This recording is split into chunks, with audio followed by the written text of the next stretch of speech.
Hi everyone, this is Helen from Helen Westwood Maths, just jumping on to do a quick revision video looking at how we can calculate arc lengths and areas of sectors.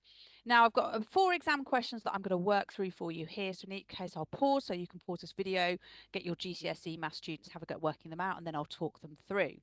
So the first thing we're to notice here is to identify the fact that we've got a sector of a circle, which means it's like a fraction of a circle. Now we want to work out the perimeter of this sector. So we're going to need to know the arc length. Now remember that the arc length is a fraction of the circumference. And the fraction of the circumference that we've got is 80 out of 360 because you can see the 80 degrees at the center there. So we want to work out that fraction of the circumference. Remember that with the circumference we do pi times the diameter. If we've got a radius of 5.2, then that means the diameter is 10.4. So you can see our workings there. And when we put that in our calculator, that is going to give us, so 80 over 360 times by pi, I'm using the pi button, times 10.4. That gives us 7.260569688. Now, a good reminder that we only round at the end, otherwise we can get what we call a rounding error. So our perimeter is going to be that arc length we've just worked out, and then plus the 2 straight sides. So plus 5.2 and 5.2. Now we want our answer correct to 3 significant figures. So initially when we add these together, we get this, and then our rounding to 3 significant figures is going to be 17.7, and our units would be centimeters. So moving on to our second arc length, you'll notice a reminder here. So here we're just looking at working out the length of the arc, but we've got this second line here where we want to give our answer in terms of pi.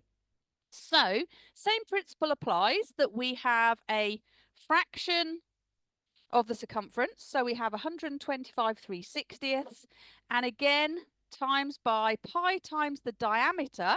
If we've got a radius of 18 centimeters, that means our diameter is going to be 36.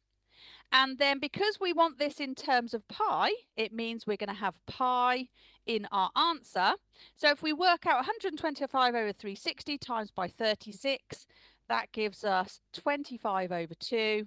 So our answer would be 25 over 2 pi. And again, the units would be centimeters. So moving on to sector area next.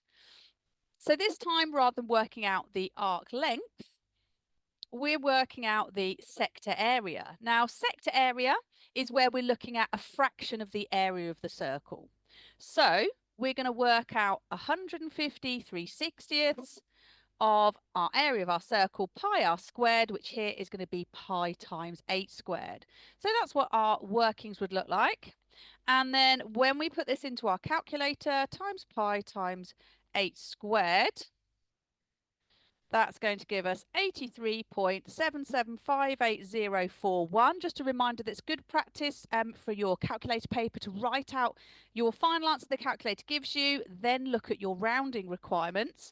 So again, we want to give our answer to 3 significant figures. So that's going to be 83.8 centimeters squared. And then final one here, this looks a little bit different because you can see we've got this reflex angle at the center. Again, we're working out the area of the sector. So we want to work out the area of this shape. So firstly, we've got to say what fraction of a circle do we have? We have 200 3/60ths of pi times a radius squared, which is going to be pi times 11 squared. So 200 3/60ths times by pi times 11 squared. And that gives us 211.1848395. And then again, this question is also asking to 3 significant figures.